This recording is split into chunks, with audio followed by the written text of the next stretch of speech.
अस्सलाम वालेकुम प्यारे दोस्तों और बच्चों, आज की कहानी का नाम है बिल्ली के भागों छिनका टूटा। अखबारात में तकरीबन रोज़ाना ही मुख्तलिफ इनामी स्कीमों का ऐलान शाया होता रहता है।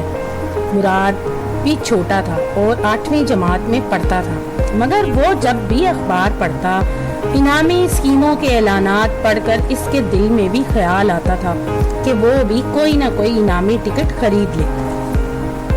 अपनी जेब खर्च में से मुराद ने एक दिन 10 रुपए वाला एक इनामी टिकट खरीद ही लिया, लेकिन इस टिकट के बारे में इसने किसी को नहीं बताया, क्योंकि इसका ये ख्याल हरगिज नहीं था कि इसका इनाम भी निकल आएगा, मगर इसकी ख्वाहिश जरूर थी कि इसका इनाम निकले।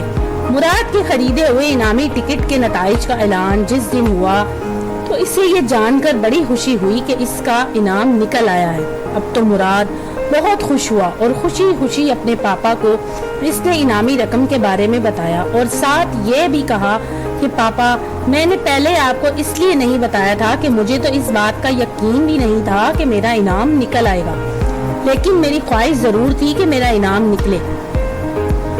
चलो अच्छा हुआ मुराद बेटा कि तुम्हारी मुराद पूरी हो गई और तुम्हें वो चीज मिल गई जिसका तुम्हें गुमान तक न था, यानी कि बिल्ली के भागों छिनका टूटा।